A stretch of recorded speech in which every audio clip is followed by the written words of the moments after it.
Fantastic team win. With what these guys have been through these last few weeks and all the misinformation that's been out there and said and written about this team and the attitude and togetherness of this team. Teams that aren't together, teams that don't love each other, teams that are splintered, teams that are selfish, don't go down 14-0. They can't get off the field on defense, can't do anything on offense. Teams that are all those things, they splinter, and it turns into a blowout. They wave the white flag, and it could have been a really, really bad scene in DKR. But the win is obviously very important for us in what we wanted to accomplish tonight. But the way that it happened, to go down 14-0 in the blink of an eye in the first two drives, and then obviously we had the awful special teams mistake that led to a touchdown, but then to outscore them 27-3 from an offensive and defensive perspective, to have more time of possession than the number 2, number 3 team in the country with time of possession, to rush for 214 yards against one of the top 20 rush defenses in the country and hold them to 51 yards rushing.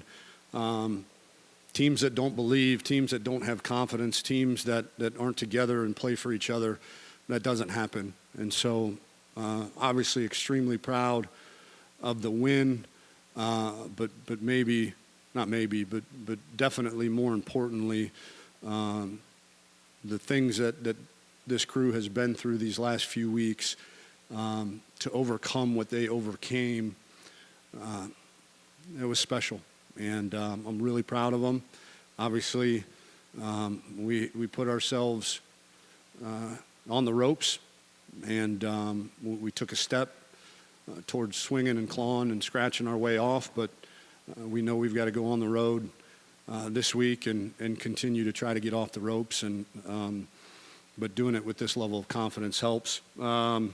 And then really the injury update, obviously Junior Anguilao, left knee injury, was on crutches. He'll be MRI'd tomorrow. And then other than that, I think, a couple bumps and bruises here and there, but nothing too serious. Questions? Coach, from a defensive perspective, when you guys started out, I think you guys gave up 5 of 6 third down conversions. They didn't convert another third down after that. From a defensive perspective, what did you guys do to make adjustments? Was it as much as putting the cornerbacks a little bit closer? But what did you guys do to just kind of tighten things up? I'd like to say it was some, magic defense that we called. It wasn't. We played better on first and second down to make those third downs a lot longer. We executed at a much higher level. We did our jobs. And then we realized, in man-to-man coverage, they had a really good plan early on with some pick routes and rub routes and things of that nature that were giving us some problems. So we didn't play as much man-to-man coverage on third down after that. But I think it starts on first and second down and keeping it, in third and very manageable for the defense. Tom, you talk about the misinformation that's out there. I mean, what did you make of the last 2 weeks around here are hard on any coach, coming off of a loss going into bye week. What bothered you specifically about what's been apparently out there? I've been on record both on my radio show and Thursday night, just when people print, fifth-hand information and it gets said as fact, that's irresponsible in my opinion. But it comes with the territory. We knew what we signed up for when we came to Texas, and the fans have very high expectations, and as they should, and we do too. But we know the pulse of the team, and we know those guys in that locker room really, really, really do a great job playing for each other. And real quick, obviously the end of the game, that was y'all's Tuesday 2-minute drill. out there? Oh, we got it with 6:45 left, so it wasn't much of a 2-minute drill. Right, but the same kind of concept though. And how much specifically the management of the end to kind of eat up the clock and set up Dicker to not give them any more time?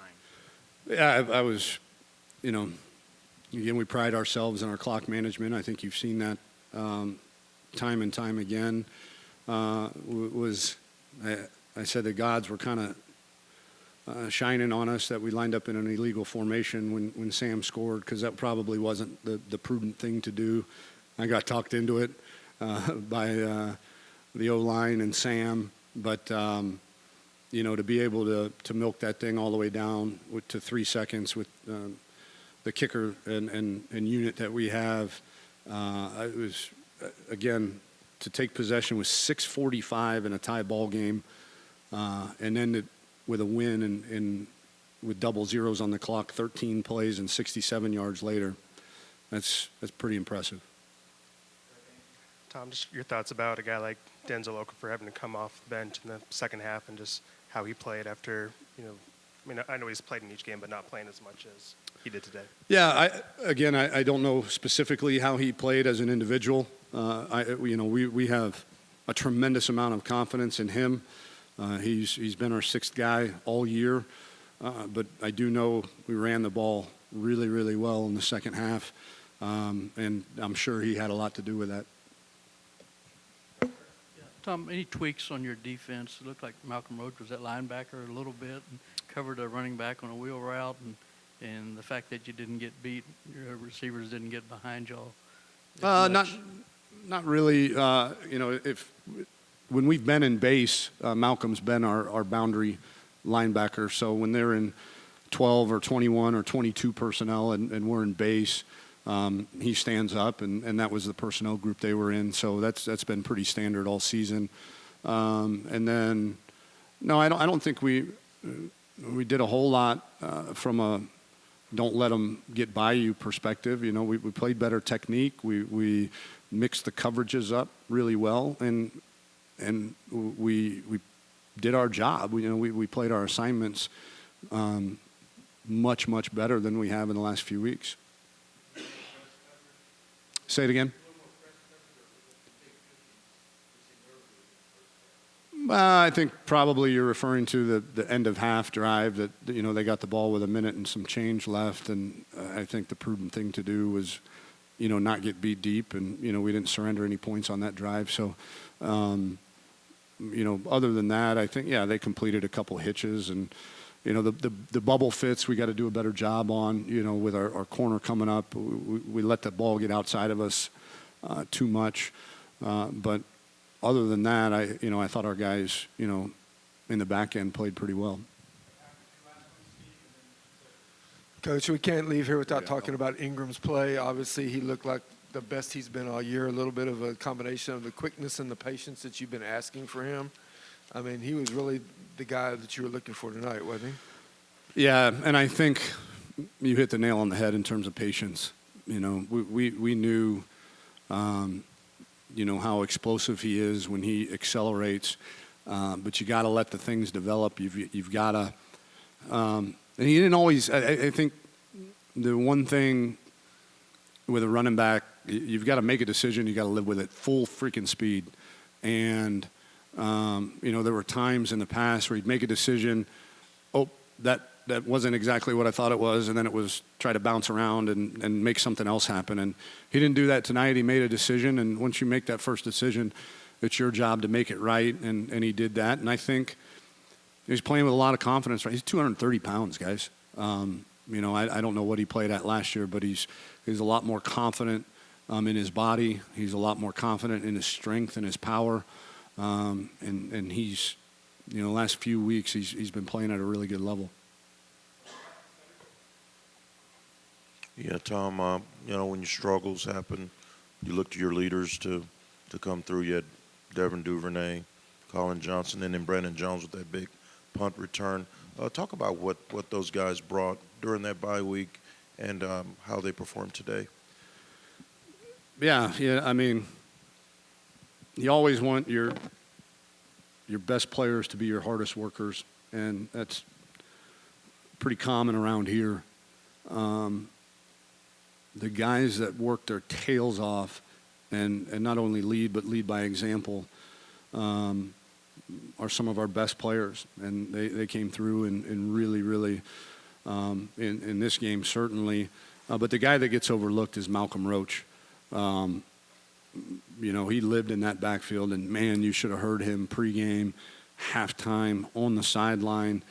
You know, I've told him time and time again, whenever his football career is done and he wants to get into coaching, to call me, because I'll make a spot somewhere in our program for him, because he's a natural at it. Obviously, he's a coach's kid, but this means a lot to him, and he has the ability to relate to everybody in that locker room, and the things that he says are very passionate, but also very poignant. And I thought all those captains, Sam did a great job, Shaq did a great job.